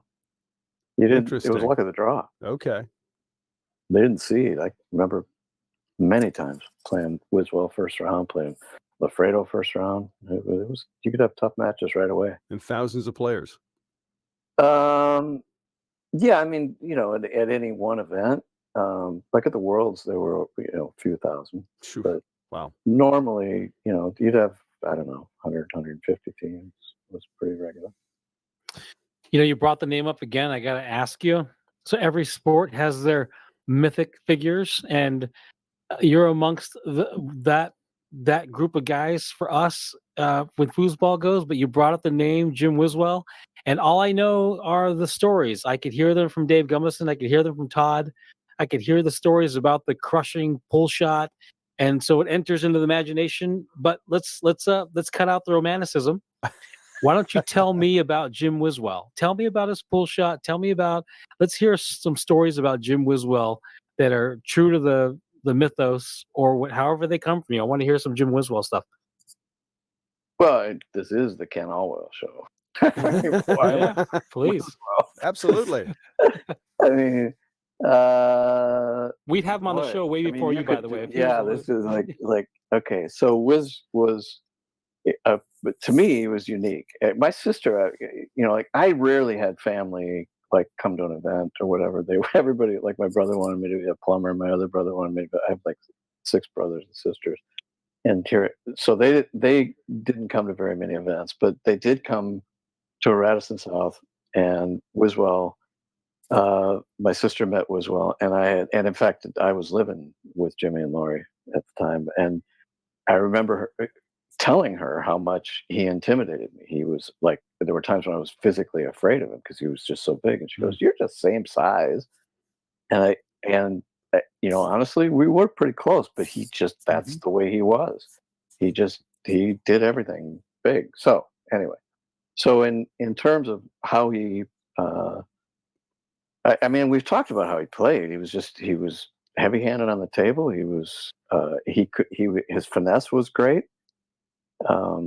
Like he was ultra talented. I don't know what else you want to go into. Is it true that he blew a ball to the back of a goal? I never saw it. They had sound plates, and they were just, he busted a bunch of sound plates. I don't think he ever put one through the back of the table. but you mentioned he was probably not. You're what, 6'1", but Jimmy was probably a similar size to you, but his aura was bigger than that. When you watched him play, this was a guy that you thought, this is a giant man. His energy, the way he shot the ball, how hard he hit it, his approach to the game just generally was, this guy was amazing. And of course, we lost him in 1981. Some people have credited that, of course, to the crash of tournament soccer. And I guess we need to touch on that a little bit, at least the crash of the tournament soccer era. Yes. What was your reaction when it happened? It kind of came out of left field. In guys that had been making a living, expected to make a living forever playing this game, expected it to be such a big part of their life, and suddenly overnight it was not. And you were there, you experienced it at the highest level. Talk a little bit about what that felt like to you when it happened. Well, I mean, they kind of go together. I don't know how much you want me to talk about I mean, obviously this is etched in my brain. I had just moved out of Wiz and Laurie's place. I had just moved out when he, I don't know, do I say it or I don't know. Yeah. He killed himself. And I remember during the time that I lived there, I was driving a school bus and working as a bartender, and it wasn't, great. We weren't real happy. Tournament. This was just after the fall, or actually, you know what? Honestly, this was right before the fall, but they were struggling, and checks were bouncing. Yeah. And the writing was on the wall. The other thing was, I think I was 23, maybe 24, and I hadn't gone to college, and I left college to go play foosball in my first year. So it was so the writing was on the wall, and I know that whatever. Boy, this brings back a lot of memories. I'm sure Doug doesn't want me to go into all of the details of that time. Yeah, no need to. I just remember we were all, obviously devastated, confused. I remember playing golf with Doug and Mike Bells and Brent the day of the funeral, and we were just like together. And I remember everybody kind of looking at each other and going, "You're okay, right? Like you're not thinking about this, because none of us, we really didn't see it coming." And although I remember I'd come home from work and I'd come up the stairs and Wiz was laying on the couch with his back to the room, and he didn't have, he had nothing going on. He was depressed. Right. So, yeah. So at any rate, after I think, so I guess this was the Honda tournament, the last one, the one in Chicago. The one in Chicago, yeah. So, what in Super Doubles 2 was Wiz still alive in that one? Yeah, 79. He was still alive. Yeah, it was 81. It was when the tour crashed. We can move on from that, though. It was we've talked to others about it. It was a devastating time for many of us, and myself as well. When it happened, it was just so unexpected and shocking. And of course, things really nosedived in terms of payouts on the tour, and the tour changed. Kathy Brainerd, of course, starting up the Pro Built and Dynamo Tour in 82. And you sort of stepped away from the game for a little bit. And then in the early 90s, you returned. You went to work with Johnny Lott on the striker table, if I recall correctly. And you worked for him for a little while, then moved on to Tornado, if I recall. Yeah, Jimmy, good memory. Those were the days. So, and honestly, it's individual throughout. Like, I needed to get out of foosball and get a job. Yeah. And I had met a woman. We were serious. We actually got married, and she was like, "Really, foosball?" Like, so, like my wife. But I do remember it was hard getting that first job. I remember going out and beating the pavement, and when the job I got, the guy, he said, "What have you been doing?" And I'm like 23, 24, and I said, "Well, I've been playing foosball." And he just looked at me and he goes, "Well, did you win?" And I said, "Yeah." And he said, "Good, you're hired." So nice. So that worked. But Harley talked me into coming back to try. And this was, what's ironic is I was going through a divorce from that particular woman, and I thought of. I remember, Jim, you were doing. I think you were doing Inside Foos in '92, weren't you? 93 was 93. Kind of started. So. Yeah. I came back. I went to a couple of events, played with Steve Mose, and then I met Currington, and I think that's when I started hanging out with you. And I wanted to do promotions, so I did a couple things with Lott, but that table was that was a lot of work. Anyway, then I went to work for Tornado in '94. Yeah. Which was a lot of fun. Sold a lot of foosball tables, gave away a lot of merchandise, cool. Did a lot of demos, and really, you and I had when we cemented our friendship, and we had a lot of fun. Yeah, we sure did. Promoting, and then I kind of went away again, and then came back, and we started NATSA in 2000, I think. 1999, 2000. Yeah, you started up the North American Table Soccer Association, which was a great idea. An independent federation, of course, we all recognized the need for that, and that was around for a few years. We had a couple of really great Super Doubles events down in Austin, and worked with a lot of the tech companies, and things looked great, and then it just didn't work out at the end. But you are a guy, and when we talk about Renaissance men in foosball, you're one of those guys. You were a player, a promoter. You've worked with me in the booth as an on-air personality as well over the years, and you're a foosball man, whatever that means. But looking back on your career, I mean, obviously the 70s, the $1 Million Tour, but your promotions as well, and you've always been a guy that was cutting edge as far as your views on how to promote the sport.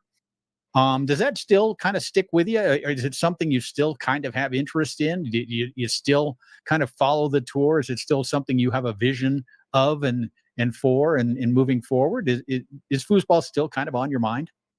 No.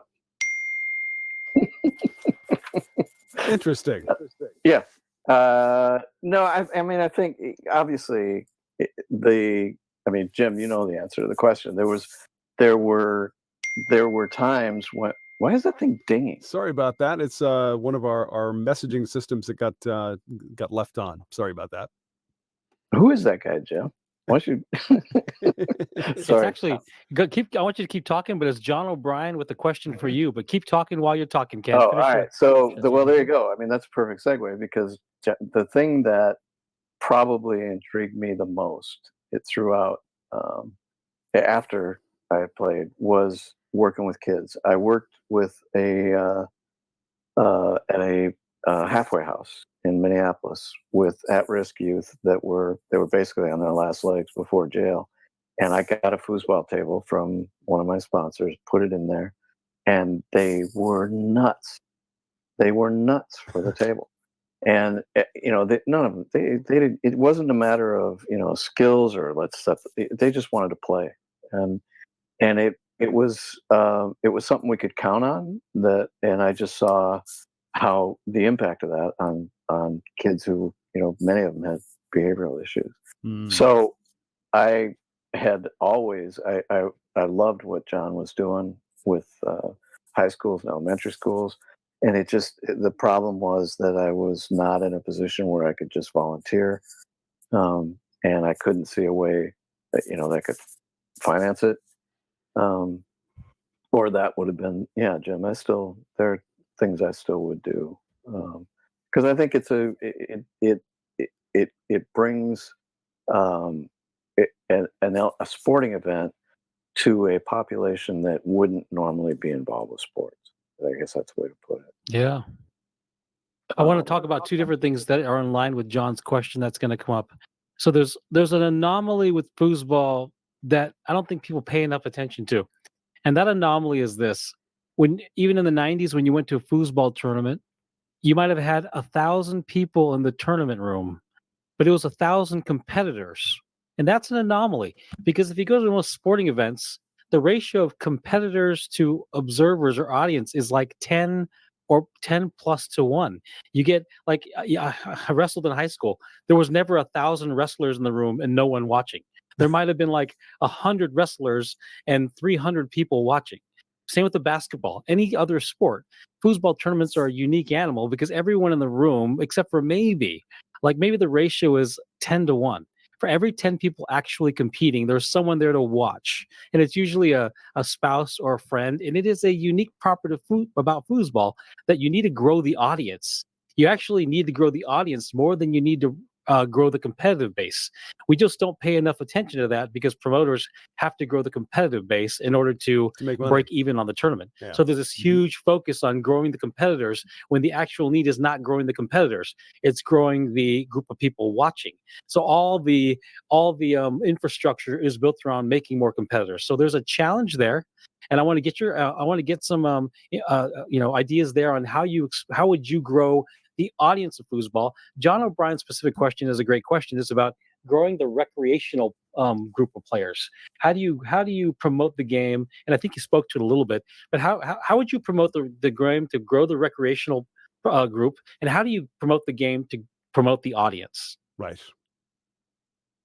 Wow. Yeah, too much? Well, no, because Yeah. these are the things that Jim and I have spent, hours and hours and hours talking about. Yeah. I think so. The recreational players is back to what I had talked about. It was what is it what level of knowledge are they seeking, and how many hours a week are they going to actually play, and just be, what do they want to learn? I mean, you can package and deliver. You guys are talking about delivering visuals now with the internet. We never had that. So you deliver the demos, but you're not trying to teach somebody how to do a pull shot, 7 different stances, all the different options. You're just showing them how to develop ball control. What kinds of what's the object of the game, right? And just make it a little bit more fun for them to play, which help them to master a few of the basic skills, and then they'll go where they go with it. And in terms of the recreational player, this is why what John's doing physically, getting tables into schools, is so critical. Yes, is location. Now, you've talked about it used to be in my day they were everywhere. Then they started to disappear because they fell apart because there were so many iterations of tables. And then Tornado came out with this table with a freaking wooden handle, which got smooth over time, right? So you'd have like I kept telling Dave Currington when I worked there, we need to come up with a table that's got a grip already on it. I was even working with grip manufacturers and tennis racket companies to come up with a grip that, because when you walk up, like I would try. Here's a story. The woman who I'm with now, I tried to show her. This is hilarious. We were in Toronto. I went into a bar. There was a foosball table. I was going to show her how I played, and I was inept. She was laughing at me. Like, I couldn't do anything because these handles were so slippery that I couldn't grip it. Obviously I wasn't carrying tennis wraps with me. So what do you think about somebody who's coming up there to play? That table was just sitting there. Nobody's playing. That's a big deal. Manufacturer-wise, you've got to have something that anyone can come up and actually grip and hold on and be able to experience. But, a little bit of success with that. So having tables available. Now, I know Jim's talked about this club thing. The thing that intrigued me about the club is that the fact that you could take a guy's got 2 tables out in the garage, for example. Here's a story. Kelly Brown was my best friend in Chico, California, which that was my base of operations in the late 70s. Kelly and I played together in tons of regional events, won a bunch of them. But he had a table in his garage, and he hooked up with these guys because of the internet, the Chico Foosball Club, they call themselves. Just a bunch of guys that played in their garage once a week. Cool. And so he ended up being able to teach these guys some things. If you're able to reach those kinds of players and give them a reason to connect with you and give them something of value, that's going to bring in a lot more numbers, which you can extrapolate into. That's going to pique the interest of somebody who's trying to sell something. And then from there, I'm not sure that, like Mark, you talked about wrestling. There were 1,000 wrestlers in the room. Can you imagine the smell? But thinking about, great point, Ken. Thank you. I'm just saying. We call them sweaty Betty wrestlers. But if you think about like the spectator aspect of the game, because we have these huge, like the World Cup matches, and we've got a way now to show. If you guys have all probably seen the pictures of 77 Worlds, the table and the stands. Sure. Well, I mean, those stands were, like the 2,000 people were in them, but they couldn't see. They couldn't really see what was going on. There was a camera that broadcasted to a screen, a full screen behind, in the bar behind the stands. Apparently didn't record though, because we've never been able to find a recording of that. Didn't record. Right. Well, it happened. It was so fast it was over, Jimmy. So anyway, but the ability to, if you're going to make it where someone can, if you can package it to where someone has enough understanding of the skill level that's involved and can get some of the nuances to be able to have a spectator who doesn't necessarily play. Like I don't play football, but I like watching it. Mm-hmm. But I don't know, Mark, that you're ever going to get it, a large crowd, but you can take advantage if you get a strong enough club system to those guys from Chico who might travel an hour to Sacramento or someplace to watch an event. Yeah. Casual players. I want to get your opinion about this too, Ken, because it's an ongoing dialogue. And this is like the third week in a row I've probably been carrying this flag pretty aggressively. But I will bring it up, and I want your opinion. It's going to be very interesting to get your take. I am a guy who believes that foosball is incredibly boring to watch for the casual observer. There are too many things wrong with foosball that arm wrestling and bowling and Rochambeau and cornhole have an advantage, even chess, for crying out loud. So for the casual observer, the casual observer can't follow the ball. It's too fast. They can't see what's going on because the way the table height is, to your point. I'll take this as a slap in the face, by the way. Thank you. No. I'm to the casual observer, not to Jim. The product you put out is the only reason why it's even moderately entertaining to foosers. Foosers don't even like watching foosball, most of them, and they can only watch it because your commentary and because the work you do. So all credit to you. You make it incredibly entertaining. Mm-hmm. That said, I believe that the rules of the game are also limiting of engagement. Now, Mike Green told us last week that the game is as disquieting as it is. And there's these little rules, like you can't make eye contact and draw your opponent's attention away from the game. Mike Green says Todd Lafredo is a big part of that, because Todd Lafredo, if you couldn't beat Lafredo on the table, he was going to dominate you. Let me get to my point, because I'm all over the place. My point is this. Are there rules in foosball that may be limiting the entertainment it can provide? Should I be able to engage my opponent and look them in the eyes and address? Should I be able to draw their attention away from the game? And I don't mean trash talk. I mean just like being witty or clever or talking about anything under the sun, not including foosball. Do you think our game could be more entertaining if you could have some fun while you're playing it? Boy, that question was all over the place. Yep. Yeah. Okay. So, what? Yes. Never mind. Trash talk. Are you So allowed here's to the trash deal. talk? Okay. That's what it gets down to. So you bring up many things. Weed hopper. Slow down. One. here's what were in all the years that I played, I never thought about, like this is I wish I could do this, or I wish I could do that in these things. But if you're going to look at it in terms of I'm going to package this and try to get people who don't understand it to watch it, and once they watch it, maybe like it, then you have to do what, Jim, I'm going to ask you, what were the most exciting events you ever saw with foosball? What were the most exciting matches? Well, certainly some of the most exciting have been the ones where the crowd was most involved, where the players oftentimes were demonstrative, when there was a lot at stake. World Cups with big crowds, which organically kind of create what Mark is talking about. And World Cup did the same thing I did in Super Doubles. One game to 7, one game to 9. The matches are too long. There's no question. The double elimination and the long 2 out of 3, 3 out of 5 matches are great for us as players, because during that match it can turn around 2 or 3 different times.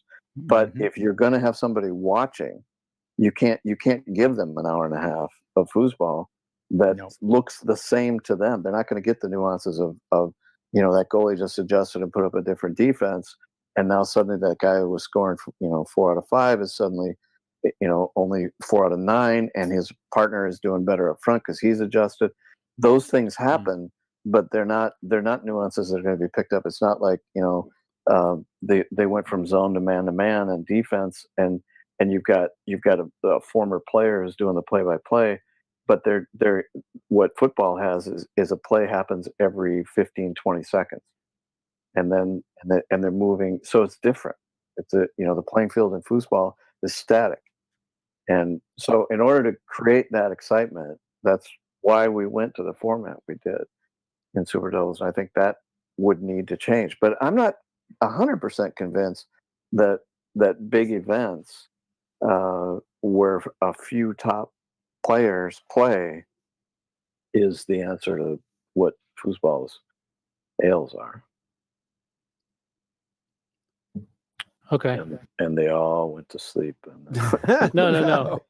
Hey, we It's got a lot to think about. The foosball. Reese Roberts has a great comment here in the chat, and I'm gonna do something really inappropriate. Would you be interested? Would you be interested in playing in a World Cup on the senior team against the best seniors in the world representing our country? Because there's a guy here named Jim Stevens, and I would like to propose a new rule to the World Cup selection team. If you're a Hall of Famer who shot a push kick, you should get an immediate berth on that. Automatic. I'm voting for him. Yeah, I'm voting for him. Yeah, and then I'd go to play on a Bonzini table, and you guys would be like, wow. Well, join everybody else who can't play on that table. Fastest foosball shot in history was a push kick shot on a Bonzini table? ? Google it. YouTube. World's fastest foosball shot. So you can shoot a push kick on anything. And you know, again, you touched on it earlier. I'm going to spend a minute here talking about the push kick. You know, you mentioned the rollover. First-year players winning rookie, amateur events, whatever, having success, scaring you on the table. A push kick, though, a pull kick, a kick shot in general, takes a while. You're not going to win anything before your first year, 2 years, 3 years down the road because of the intricacies of it, because of the difficulty in consistently executing it. And I think we miss that a little bit. You know, it'd be great. I'd love to sit here and commentate a push kick or a pull kick and all the different options that come with it. You know, when you were breaking down your push kick earlier, you literally laid out 12 to 14 different options with your angles, with your short PK, with your dinks, with the long, with the spray long, with a short push kick. There were so many different things you could do based on the defenses, et cetera. Of course, working with a smaller goal back then. But even on Tornado, push kick can be effective. But talk a little bit about how difficult it is and what a process it is to get really good at shooting a push kick. Well, obviously, to develop in anything, I think one of the things that we didn't know what we didn't know. Foosball was growing year after year for us, and we just thought that's going to just keep happening. So you could invest 2 to 3 years in learning, and you know, there's a whole lot of people who worked and played locally. You know, like the guy I lived with for years out in Maple Grove, Dave Knutson, was a great player. And he developed his shot the same as, you know, a lot of players did over time. They refined and got better. And I mean, you're not. I'm trying to think of somebody who came out of besides Lafredo when he did it. And he didn't. It's not like Lafredo burst onto the scene. He burst on the scene nationally, but he was winning in Denver. The hotbeds at that time. Minneapolis, if you look at the 77 Worlds, the top 6 places, 3 were from Minnesota and 3 were from Colorado. Yeah. And the I think you know, so Lafredo was winning in Denver, which was obviously would have been hard to do. It would have been like, you know, winning in Minneapolis. So it's not like he came out of nowhere. And after, I don't know, Jim, it's like the tour, such as it is, besides the COVID time, has been going on pretty much the same for 10 years or so, right? When you say, we're talking about the same. We're talking about declines. Are we going to be honest? What are we saying? Well, you know, even if but what I'm saying is, it's there. Like, you can count on the fact that there's going to be tournaments. I still think if somebody, I don't know where not Lafredo, but where Spreedman learned how to do a pull kick, but somebody spend some time showing him something, I would think. And again, it just, you know, you could, it wouldn't take too much, like what John O'Brien's doing. If John had players that were coming in to show kids what to do, and those players had access to a library of here's how to shoot a push kick, here's how to shoot a pull shot, here's, I mean, the people would pick up on it, and then they'd add their own twist. Like, what is it they like to do. I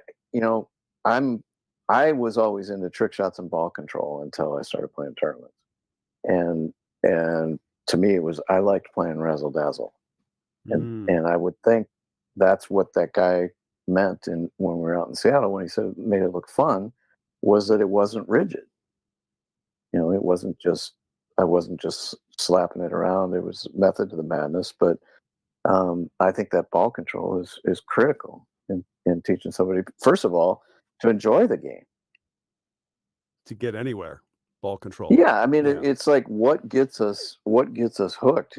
Mark, you came from wrestling. I'm not. I know what hooked me on it was just I was just fascinated with developing different things that made people miss, right? Or made me, I could score. I could make them do what I wanted and go in behind them.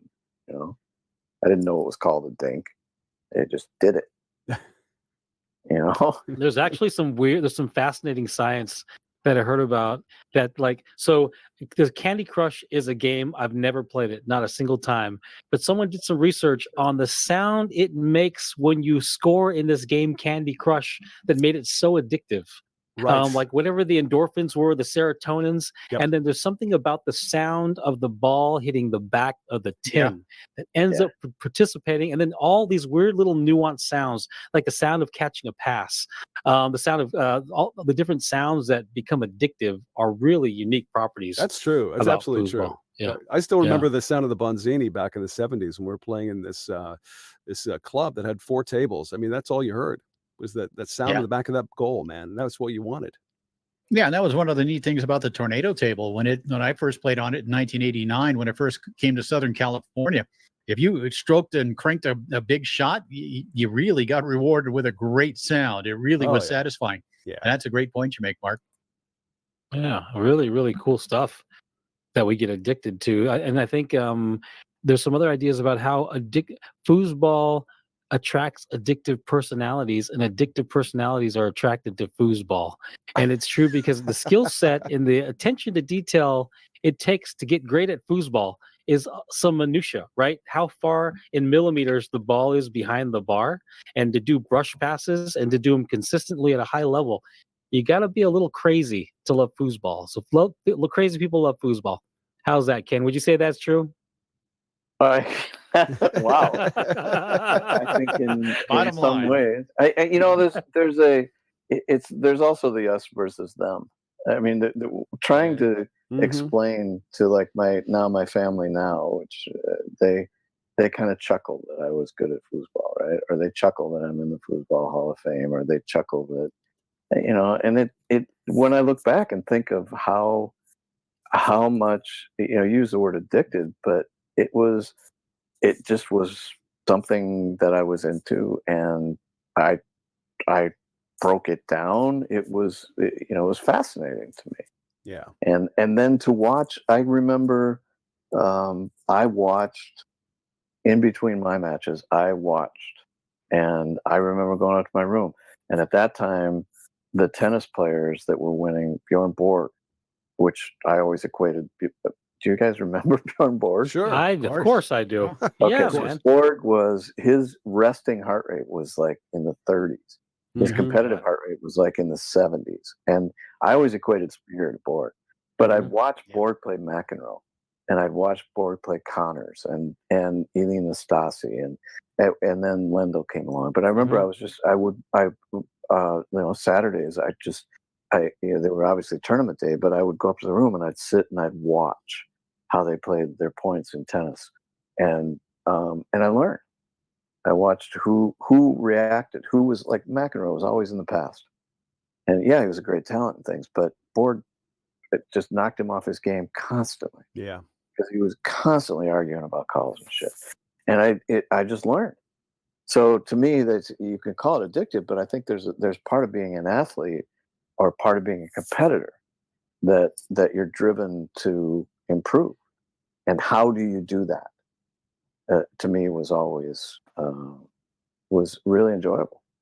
Like figuring stuff out. stuff. Yeah, it's making Caught little. that, didn't you? You did.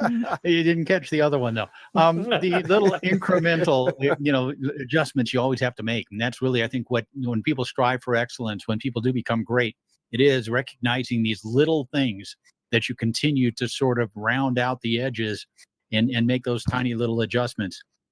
We've only got a few minutes left, but as a guy who started in the 1970s, played in the 1990s, promoted in the 1990s, worked for table manufacturers in that decade as well. A guy who moved into the new millennium in the 2000s as a visionary with a player federation and a vision for where foosball could go.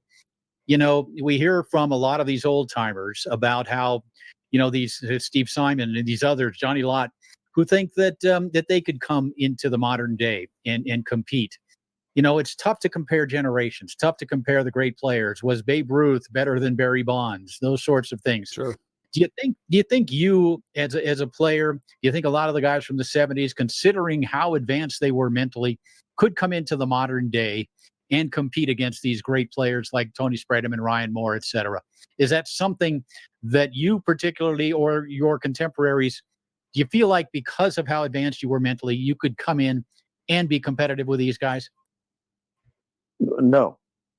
If I could be the same age, or if I could be 23, yes. Oh, yeah, of course. Yeah. Yeah. If I was the same age, yes. But I think that I've done it, Jim. I did it in the 90s, and I know I was. You're an exception. You're an exception. No, I wasn't the same player. Alfredo. Yeah. I was not the same player. I remember Gummison, we used to laugh. He said, Kenny, it's hilarious. You could beat anybody in this room at any time, and you could lose to anybody. And that I wasn't as consistent. And the reason I wasn't as consistent or on the top of my game is I just wasn't willing to put the same time in. Yeah. And even if I had, the thing I told you about the rollover is if Simon and Lott, or if those guys think they'd come back, there were certain guys I'm sure that they had on their list. Like Mark Crowell told me, we were playing singles on table number 40, losers bracket match. Kerry was the only person at the table watching, and Crowell beat me. And I was in the finals of mixed and open, and I didn't really care about singles. And that's not why he beat me. He played well, and he just started running around the room. He was all excited, and Kerry's all excited. And I looked at him, and I was like, "What is the big deal?" And Kerry goes, "Kenny, that's the first time he's ever beat you." And I remember I was just like, really? Was that a Kansas accent there? Is that what that was? It was Kansas. But well done. To me, I was like, I didn't know that, first of all, because I always considered Mark like one of my top 5 competitors. Great player, tons of respect for him. Yeah. Fought my ass off he's the one who made me develop my actual 5-row series, because he, playing against him. But the thing was, that thing from his point of view, I was hard to beat, right? Imagine if he had to play against 50 rollovers. Yeah, imagine. He would have that this is what I ran into, that I was flabbergasted. To me, now the cream still rose to the top, but they also had seeding. Like, you take out seeding and you bring the rollover in, and I don't think you have like the same players in the top 5 and 10. I think you have new players winning constantly. That's a great point. That is a great point. No question about it. There's just so much. But in our day, the cream rose the crop, but it was also because the goalies, and because there was just the power shots. The guys who had the power shots were not going to get beat. And now there's 1,000 power shots. Mm-hmm. So yeah, that's for sure. Huge difference. Yeah, for sure. Kenny Alwell, one of my great friends, a guy that, as you said, back in the early 90s, we kind of, became very close, and it's continued throughout the years. This is one of the great players of all time, Tom and Mark, one of the great promoters, one of the great foosball men and visionaries that we kind of hope might take an interest again moving forward. But Kenny, coming from me, I really appreciate you joining us tonight. It's great to look back and literally, guys, I think we could have gone on for 8 or 10 hours talking about stuff with Kenny, with so many stories from back in the day and throughout foosball history. And I for one, Kenny, miss you. and look forward to hopefully seeing you down the road here. And I appreciate very much you joining us tonight. And Ken, Kenny, the thing. yeah, Sorry, go ahead, I'll be Mark. probably fast. Ken, the things that people talk about doing, you did. You were one of the greatest players of all time in the 70s. People want sponsors, and they want to talk about the things they love to do. In the 90s, or when you built NATSA, you raised almost $200,000 in promotional money from companies. You've been an incredible asset. You're a success story, in my opinion, for foosball. You will always be that for me, and I hope you play in the World Cup one day. That's all I I'd have love on to that. see Tom, that, please. man. That would be awesome. Yeah, that would be great. That'd be love to see- fantastic.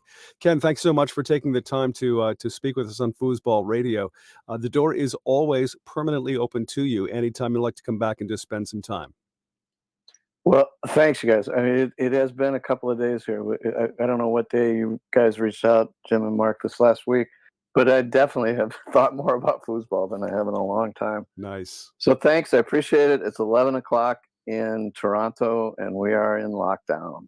Gotcha. All right. Congratulations. Happy holidays, Ken. Yes. Thank you so We'll much talk for to you being soon, here. buddy. Okay. Take care, guys. Take care. Cheers, man. Yeah. Bye-bye. Well, guys, wow. 2 weeks in a row, legendary players, legendary icons of this game. It just astounds me. It's fantastic. But our thanks to Ken Alwell for spending time with us. Thanks to Mark Torres for being the best, and of course Jim Stevens. Thank you so much for being here. I'm Tom Robinson. We'll be back together again next week. It is FoosTalk Live. FoosTalk Live is a product of Foosball Radio and Inside Foos TV. All rights reserved. Our sincere thanks to 518 Prince, Foosball Clubs USA, Foosballers The Movie, Foos by Tony and Foos by Brandon, and the United States Table Soccer Organization. Join us next Sunday for another episode of FoosTalk Live. In the meantime, we'll see you foosing.